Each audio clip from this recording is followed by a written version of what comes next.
tentang memasak sejak kemarin ini tentang syarat pakai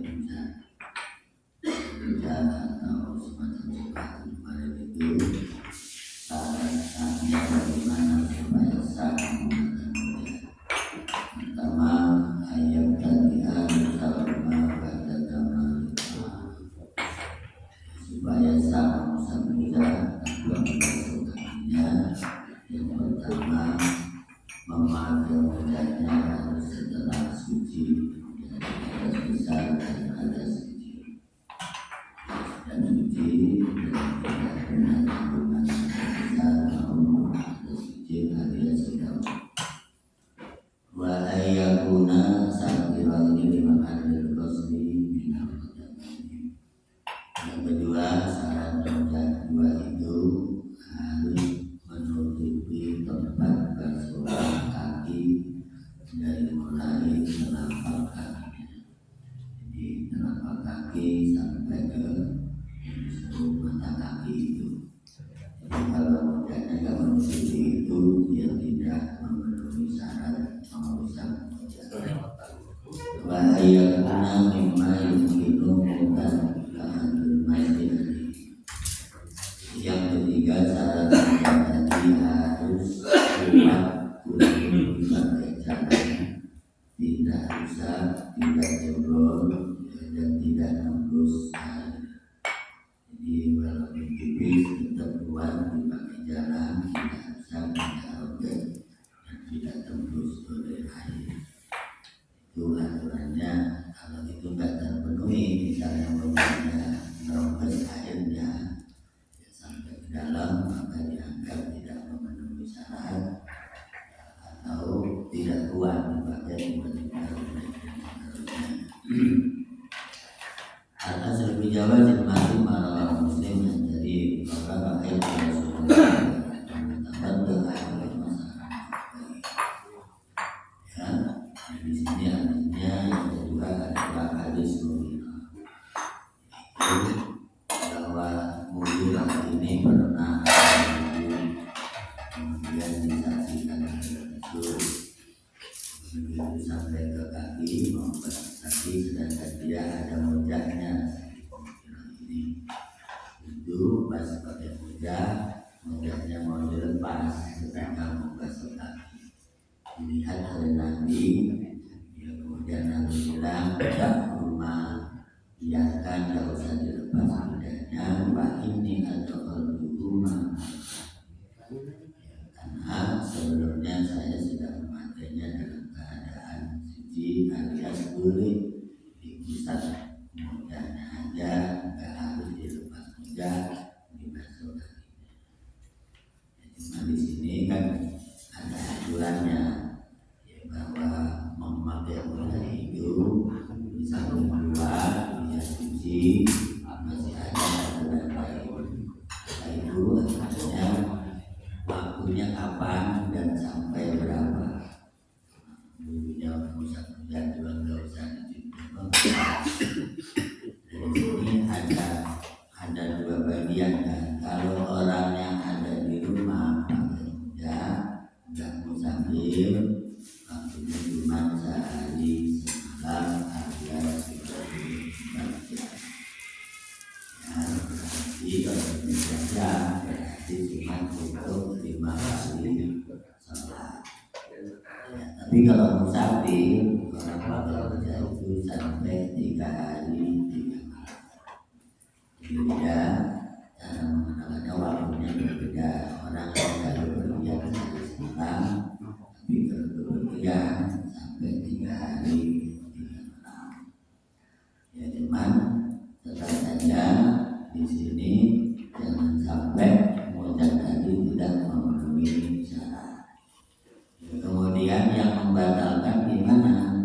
Batalnya barang dan tadi itu dibatalkan oleh 3 hal juga. Yang pertama, kalau mojanya lepas, moja lepas, nanti batal alias harus dibasuh seperti wudhu biasa. Jadi kalau memang syarat pertama tadi lepas, makanya kan depan kan syaratnya harus keluar dipakai ya, nggak kuat, jangan hasilnya batal. Yang kedua yang bikin rusak makin mudah adalah habis waktu. Kalau sehari semalam untuk orang di rumah lebih dari itu tak boleh pakai aturan wajah. Kalau musafir sudah lebih dari 3 hari maka dianggap batal melaksanakan wajahnya wudhu biasa. Wama yujibul musra, yang membatalkan batal wajah berikutnya adalah semua yang mewajibkan mandi janabah alias batal karena ada sisa. Memang wajahnya masih suci, kakinya masih suci, tapi dia mungkin keluar sperma, maka wajahnya dianggap batal. Ya, ini tentu namanya taharah karena hajat, karena ada baru maka ada rusak, ada kemurahan dari ini. Yang jelas kita tidak kebayang di sini kecuali kita lagi sakit ya.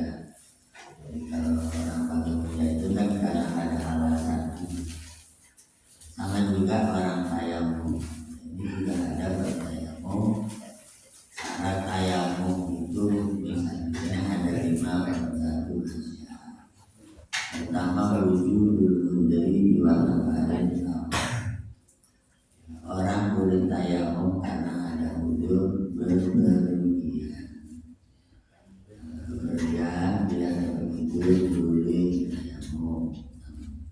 Kemudian karena sakit, tapi sakit yang dimaksud bukan sakit yang biasa, sakit yang kalau dia basuh dengan air menimbulkan bahaya bahkan sampai kepada kematian.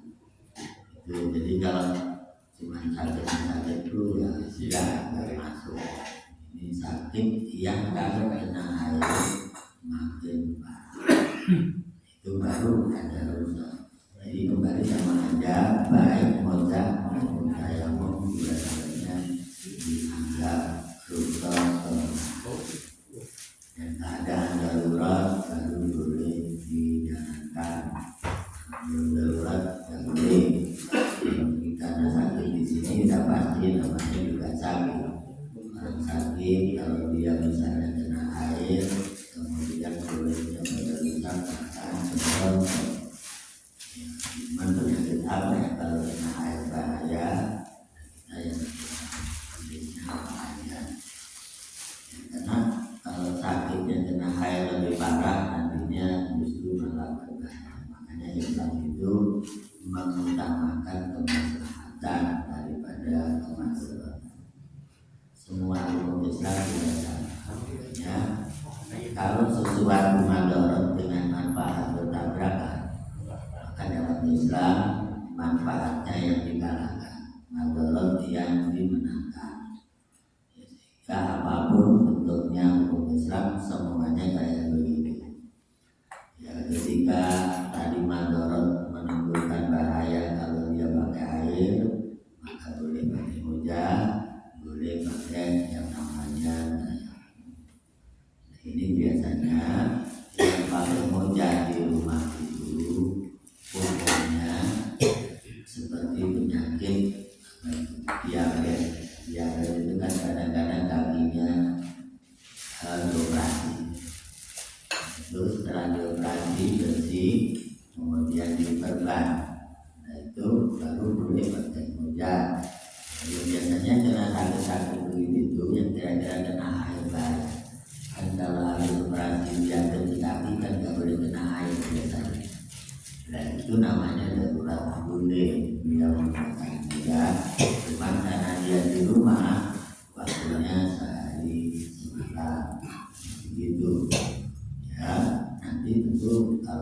bukan itu dibuka mulai lagi itu. Jadi kekuatannya sehari semalam karena di rumah, tapi kalau berpergian sampai 3 hari. Itulah elastisitas ajaran syariat Islam. Madorot dikedepankan daripada masalah. Itu dari sinilah orang kadang-kadang salah paham. Ya kan, misalnya kok kamu gak jumatan, dia kan lagi nungguin yang sakit. Ya, artinya sakit adalah madorot, jumatan adalah masalah. Itu ajaran Islam kayak begitu, sama ini juga aku kayak begitu. Kalau kena air bahaya maka boleh pakai hujan. Kalau kena air bahaya boleh tayamum dan seterusnya. Maka disitulah kata ayatnya pakiran tayamuman patayamum sa'idan thayyiban. Cuman karena namanya taharah, tujuannya adalah thayyibah, suci, bersih, maka yang namanya mojat juga dipakai setelah suci. Tayamum juga, anggota yang ditayamumi juga suci. Ya, jadi karena tujuannya juga taharah. Sampai debu yang dipakai tayamum misalnya juga harus suci. Nah, untuk apa kesucian taharah? Untuk taharah dalam arti untuk menghadap Allah yang Maha Suci. Seperti yang kemarin itu kan. Jadi Islam itu ajarannya memang tujuannya suci dan suci lagi. Sampai kemarin dibahas panjang tentang mandi sunnah sampai 17 itu. Tujuannya juga suci kan. Ya ketemu banyak orang Jumatan disunahkan mandi. Jangan sampai Jumatan ada yang bangunkan begitu. Begitu juga rapat, bagus merapat. Ya kan ketemu banyak orang. Kemarin kan sama, disunahkan mandi, bukan diwajibkan mandi, disunahkan mandi. Karena ketemu banyak orang. Ya termasuk sholat istisqa, sholat gerhana dan seterusnya. Walaupun sunnah karena menghadap Allah yang Maha Suci, maka orang disuruh mandi dulu, disunahkan. Termasuk sholat Idul Fitri, Idul Adha, banyak orang, masuk orang gak mandi, bau nanti orang sholatnya terganggu. Ya qala Ibnu Abbas, al-manna wa in kuntum marda fatayammamu wa in kuntum ala safarin baladin ma'an fatayammamu. Ibnu Abbas mengatakan dimaksud ayat tadi kaitan dengan tayamum.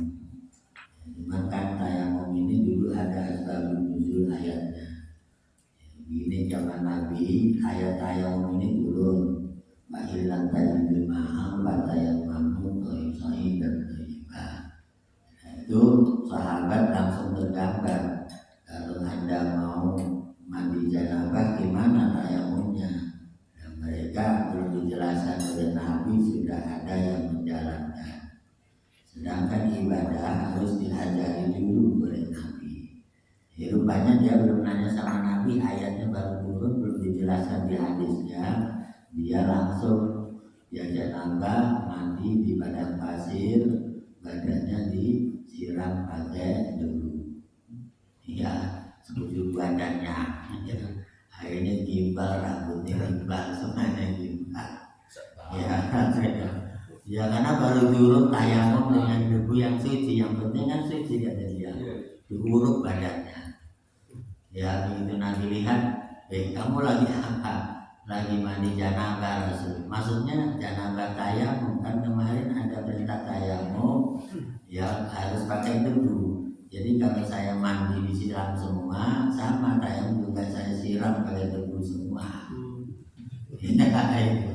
Akhirnya ya umum biasanya kan, dan Nabi lewat dilihat caranya bukan begitu. Itu kan ayat baru turun. Belum saya jelaskan, kamu udah mulai aja. Ya itu. Artinya apa? Setahu katanya saya, setahu. Kan jumlahnya belum, itu baru perintah. Ya ikuti dulu ya, kemudian dijelaskan ayatnya oleh Nabi. Ya, tayamum itu walaupun mandi dia kayak wudhu. Jadi tayamum dengan mandi tayamum sama saja kata Nabi. baiknya. Jadi kalau wudhu itu yang pada basuh muka, basuh tangan, kalau ini tayamum cuma baca dengan tangan. Jadi nggak guling-guling di pasir gitu disiramin pakai itu bukan. Walaupun namanya mandi janabah, tayamumnya sama aja, yaitu mengusap tangan dan baca wajah dan tangan. Nggak ada bedanya, cuma niatnya yang beda, ya kan? Ya, tapi niatnya tetap aja kan. Nawaitu tayammum listibahatis. Jadi kalimatnya gitu kan. Aku niat tayamum untuk diperbolehkannya sholat, itu kan? Itu jadi mau wudhu mau mandi tetap cuma dua, muka dan tangan. Jadi nggak harus bidik di padang pasir kayak tadi. Nanti dibilang orang gila nantinya. Yang jelas hukum apapun memang ada aturannya. Rasulullah contoh paling awal lewat hadisnya. Maka kalau baca ayat tafsirnya bingung, lihat di hadis Nabi, karena yang menjelaskan hadis Nabi. Maka Rasul faedahnya adalah mubayyin, penjelas ayat. Ya, lah kalau di hadis Nabi juga belum ketemu secara detail, ya baru lihat di dalam fikih. Tentu fikih yang paling kuat adalah fikih yang ditulis Imam Syafi'i, gurunya Imam Bukhari. Imam Syafi'i namanya kitab fikih al-um, fikih yang paling besar yang disebut itu semua fikih. Itu supaya lebih rinci lagi, karena kalau nggak lebih rinci orang juga kurang luas kan. Kalau udah lebih rinci orang lebih luas, makanya kalau belajar fikih itu pasti luas sekali pembahasannya. Ditambah lagi hadis Nabi itu kan dijabarkan oleh mereka yang ahli, yang versinya beda-beda, sehingga ada fikih namanya fikih Imam Hambali, Imam Syafi'i, Imam Maliki, Imam Hanafi, itu beda-beda.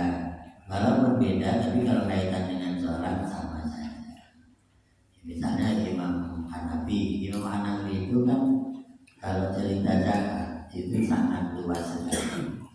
Misalnya madu wajib zakat menurut Imam Hanafi. Jadi kalau bagus punya madu banyak, itu disuruh zakat sama Imam Hanafi. Boro-boro banyak satu juga nggak punya, tapi madunya mahal. Ya, tapi kalau dalam Imam Syafi'i kan nggak ada zakat madu, tidak ada. Kemudian zakat profesi pasti beda kan? Ya, kata Imam Hanafi zakat profesi ada, kata Imam Syafi'i zakat profesi tidak ada. Ya, pasti beda kan di sana. Ya, cuman gini, kalau orang punya profesi hartanya banyak, kata Imam Syafi'i itu bukan zakat, karena profesi nggak ada dalil zakatnya. Kalau mau, ya disebut dengan infak, gitu kan? Ya beda kan, zakat dengan infak beda, ya kan? Kalau zakat wajib, kalau infak sunnah. Ya, cuman pertanyaannya profesi juga kan harus diseleksi lagi. Iya kalau profesinya jual beli orang gimana? Iya kan? Ya kalau kerjanya jualan tapi yang dijual orang, ya kan? Apakah wajib zakat? Ya kan profesinya haram. Ya kalau profesinya judi online apa wajib zakat? Bagus. Ya kan harus seleksi lagi. Ya judi online kan omsetnya yang terbesar sekarang kan Jawa Barat, paling besar Jawa Barat juga Bogor. Ya kan gitu. Kok kenapa Bogor paling tinggi main judi online-nya dibanding daerah lain? Kenapa itu korbannya? Iya, korbannya sampai puluhan ribu di Bogor itu yang main judi online. Ya artinya kalau profesi judi online uangnya banyak, apa wajib zakat profesi itu? Jadi jangan kita tarik semua profesi wajib zakat karena tidak bisa berbahaya. Ya kan akhirnya ya malah kemana-mana, sedangkan zakat itu tujuannya membersihkan harta dari keharaman.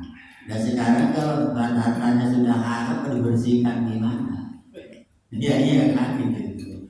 Makanya kata Imam Hambali, ya tidak rajin orang bisa membersihkan baju najis kalau dicuci dengan air najis. Ya. Kata Imam Bali gitu kan, kita cuci baju, ya kan? Baju yang kita cuci ini najis, kemudian airnya yang dipakai cuci najis. Mau sampai kiamat juga tidak akan cuci, kata Imam Bali. Gitu kan? Cuman sekarang kata Imam Syafi'i kalau memang nggak ada zakat, dia memang tidak ada dalilnya. Makanya kata Imam Syafi'i profesi tidak wajib zakat, yang ada memberi infak. Tapi kata Imam Hanafi wajib. Makanya kan ada buku zakat tulisan Yusuf Qaradawi. Itu yang dipakai rujukan oleh orang Basnas. Basnas itu tulisan Yusuf Qaradawi, rektor Al-Azhar almarhum. Nah itu dia nulis buku tentang zakat tadi itu, profesi itu, karena dianya mazhabnya Hanafi. Yusuf Qaradawi itu mazhabnya Hanafi, maka ada zakat profesi. Itu kesalahannya, dan itu rujukan orang Basnas. Ya, dan bagi kita yang penganut sapi, misalnya saya mengajarkan infak aja, itu juga boleh. Karena kalau zakat wajib, infak tidak wajib, bedanya gitu doang. Ya, intinya orang banyak kata berinfak disuruh ada yang dikeluarkan untuk membersihkan hartanya biar jauh dari yang haram. Tapi kalau profesinya haram, ya tapi tidak wajib zakat lagi gitu. Ya makanya tetap saja Islam itu nggak bisa diaduk-aduk, wala talbisul haqqo bil batil. Jadi yang hak nggak boleh campur aduk dengan yang batil. Ya, cuman ya gitulah. Kalau kita lihat zaman sekarang ini kan ada harta baik dikelola oleh orang yang tidak baik. Ya kan ada harta orang yang baik dikelola oleh orang baik. Gitu kan ya. Nah itu namanya juga perjalanan hidup. Ya, contoh di Singapura itu judi dihalalkan, dilegalkan, gitu kan. Di Vietnam judi diperbolehkan oleh negara karena pajaknya gitu, ya. Nah, kemudian minuman keras di negara lain dilegalkan, ya, tapi di tempat yang orang mabuk boleh asal di tempatnya. Kalau kita ya, di tempatnya itu gimana? Ya maksudnya kalau mau mabuk tuh markasnya di sana, ngumpul di sana semua, nggak boleh ganggu yang lain. Ya kalau kita kan nggak dilarang, ditertibkan. Minuman keras bukan dilarang tapi ditertibkan. Ya bagus. Kita kan dilarang, ditertibkan. Ya kan di negara kita ditertibkan. Dilarang dengan ditertibkan itu tidak. Tidak kan? Ya kalau ditertibkan yang gak enak dilihat ditertibkan kan. Kalau dilarang nggak boleh muncul sama sekali. Nah, di sini ada kekayaan harta itu baik tapi dikelola oleh orang yang gak baik. Ya, makanya Nabi bilang nikmal mal sekali tulis. Sebaik-baik harta itu harta yang baik dikelola oleh orang yang soleh. Gitu. Kenapa? Karena kalau dikelola oleh orang yang nggak soleh, ya jadi rusak juga sama aja.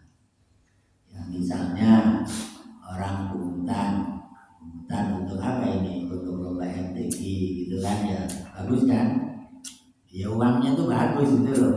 Ini dana untuk lomba MTQ 17-an. Ada MTQ-nya bagus. Ada lomba MTQ kan 17-an, tapi nggak ada. Adanya lomba kawin. Iya kan bagus kan lomba MTQ itu 17-an. Ya setelah kumpul ternyata uang itu dibawa kabur sama panitia. Itu namanya harta baik dikelola oleh orang yang tidak baik. Itu kan yang bagus ya. Itu. Atau dipakai misalnya lombanya yang maksiat, ya kan? Itu juga ada nggak lomba maksiat bagus? Ada yang kira-kira ya 17-annya lomba maksiat mungkin aja ada lomba gameplay taruhan, ya kan? Iya kan kayak ayam. Nah itu makanya yang bagus kata Nabi harta itu baik dikelola oleh orang yang baik. Nah Dan di negeri kita ini banyak harta orang baik dikelola oleh orang yang gak baik. Contoh pajak, bayar pajak wajib, bagus kan biar pajaknya mau. Tetapi setelah itu pajak untuk pembangunannya dikorupsi, ya jadi dikelola oleh orang yang gak baik. Ya kan gitu. Ya atau sebaliknya harta yang tidak baik dikelola oleh orang yang baik. Misalnya orang nabung di bank ada bunganya, ternyata bunganya juga miliar bagus. Ya kan? Ini kan bunga ini haram 2 miliar. Tapi kalau yang megang orang soleh, dia akan manfaatkan ke yang baik.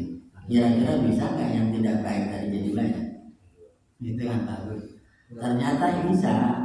Ya, harta riba, renten itu bisa dimanfaatkan oleh sosial.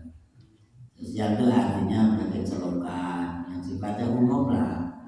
Tapi jangan dipakai bangun masjid, yang dipakai beli karpet. Jangan. Kita jangan dipakai untuk ibadah. Satu, jangan dipakai ibadah. Dua, jangan dimakan dan jangan dimakan.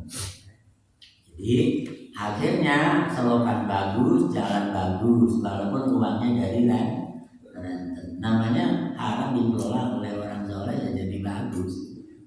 Ya kan ya. Tapi sama sebaliknya tadi hartanya bagus dikelola oleh orang yang enggak bagus. Jadi maksiat. Ya makanya gini kalau mau kritis ya gampang sekali. Orang bangun masjid dikumpulkan banyak dananya banyak. Setelah itu tukangnya minta rokok 11 juta sampai jadi masjid. Gimana kira-kira 11 juta ya artinya jatah tukang rokoknya aja 11 juta. Nah apakah rokok bagian dari masjid? Dan pertanyaannya gitu. Kan bangunannya tempat ibadah masjid. Depan ini panitia narik dana dari masyarakat yang halal jelas. Tapi begitu diterima, ternyata tukangnya minta sekian juta untuk rokok. Rokok bagian dari ibadah, atau tidak? Ya kan? Ya.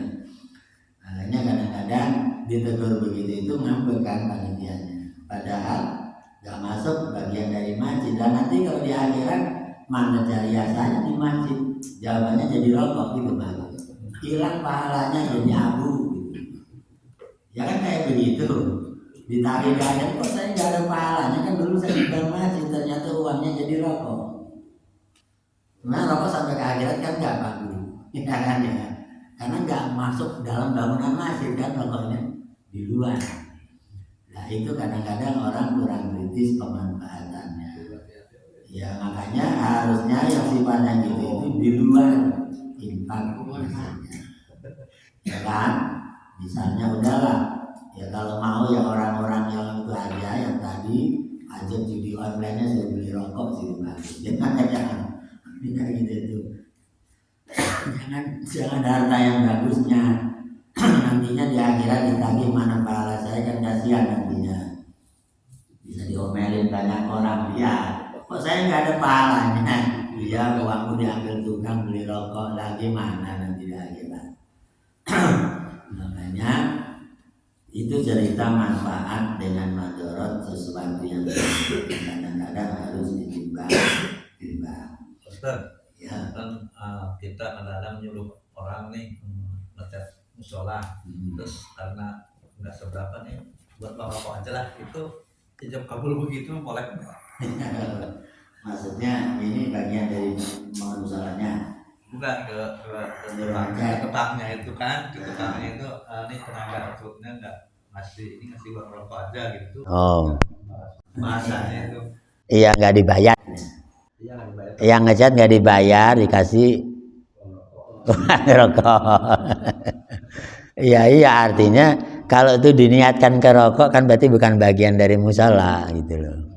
Iya tapi kalau emang itu dananya musala ya tentunya beda. Iya itu kan tadi kan misalnya dana pribadi dia punya uang.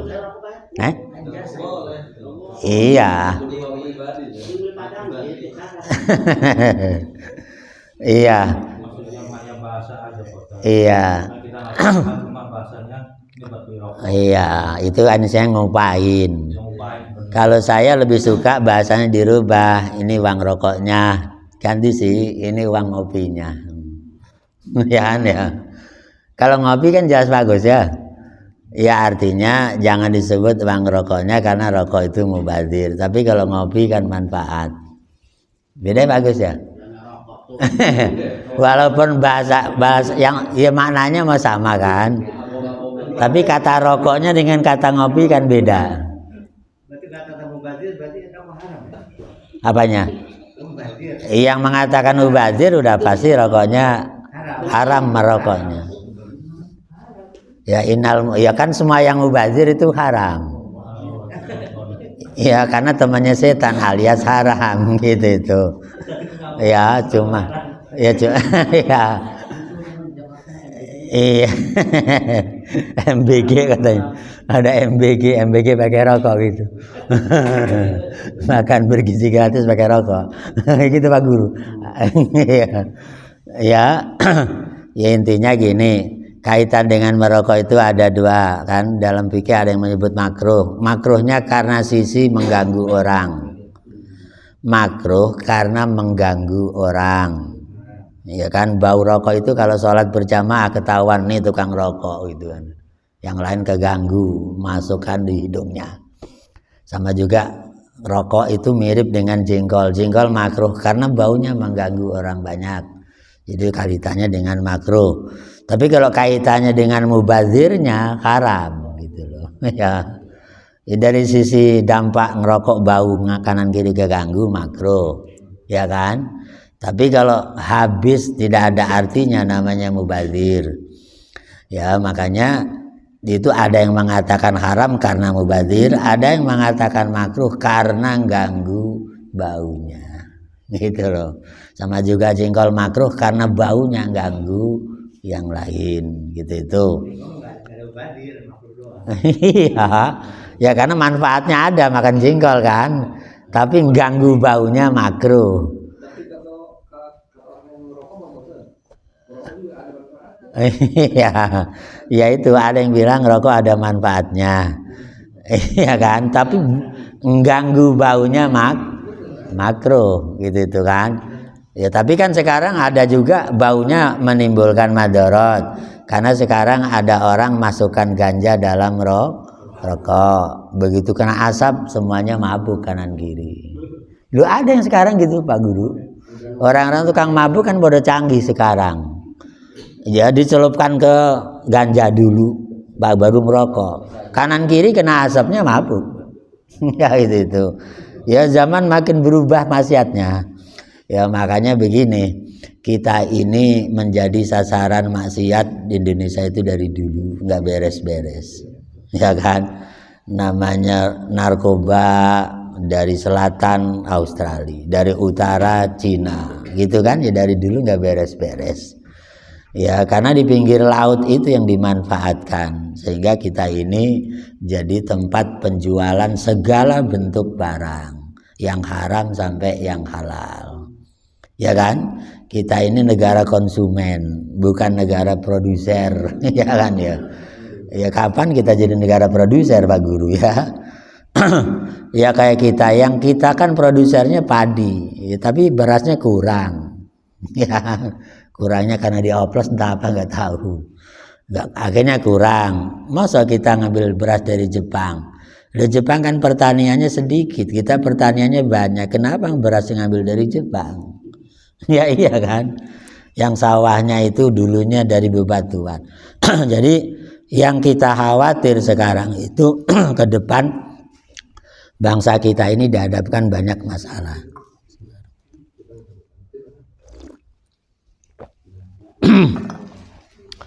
Yaitu maksiat-maksiat kayak begitu itu kan kadang-kadang membawa uang banyak. Sehingga uang itu dapat banyak dari negara luar hanya hal-hal yang seperti itu. Kalau memang dari dulu itu dipermasalahkan dan bisa diatasi, masa ulang tahun ke-80 kita merdeka masih nggak beres-beres Pak Guru ya. Kalau saya mah setuju kalau ada pengedar narkoba dari asing masuk laut kita tembak aja. Itu bagus ya, nggak usah ditangkap diinterogasi, tembak aja di laut. Bener kan Mbah ya? Lah iya kan dari sana kan dari utara itu kan ada dari Cina, dari Malaysia. Ya kalau Singapura memang kota judi, biarin aja. Masa kota judi mau ditarik ke sini? Ya kan, kita ke Taiwan juga kota judi, ke Hong Kong juga kota judi, sama aja. Nah itu kan jadi masalah. Nah, makanya ya bahasanya cukup menyedihkan di situ. Jangan sampai laut kita sekarang dibeli oleh mereka, pinggir laut dibikin hotel semua untuk nyimpan narkoba dari luar negeri oleh kelompok-kelompok yang jahat di negeri ini.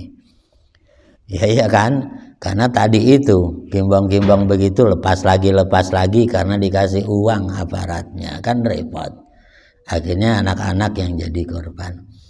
Ya itulah makanya kalau kita cerita sekarang Indonesia emas tahun 45 nanti bingung Pak Guru ya, nebaknya bingung. Kira-kira jadi negara maju apa negara hancur lah, di situ dipertanyakan. Orang nyatanya judi online itu mengorbankan anak di bawah umur 15 tahun ke bawah mencapai puluhan ribu anak. Jadi bukan sedikit lagi loh Pak Guru. Ya kan? Jadi anak-anak yang judi online umur dari mulai 7 tahun sampai 15 tahun itu puluhan ribu di negeri kita. Karena anak kita bermain yang namanya gamenya kemudian ada judinya. Jadi sulit dipisahkan di situ. Jadi saya senang kalau Pak Menteri Pendidikan Dasar Menengah sekarang melarang game-game yang dilarang itu, saya setuju karena memang penyakitnya dari situ. Nah, ini cerita kaitan dengan hukum Islam begitu, ada yang kira-kira madorot maka dihindari. Kalau memang orang ibadah misalnya ada madorot juga dihindari, termasuk kalau mau basuh kaki misalnya kena madorot boleh menggunakan hanya diusap tapi pakailah yang namanya mojah. Begitu juga alternatif yang lain yang namanya tayamum, hanya ngusap muka dan tangan, tidak semuanya. Ya inilah yang dapat disampaikan, mudah-mudahan ada manfaatnya. Terima kasih dan mohon maaf. Assalamualaikum warahmatullahi wabarakatuh.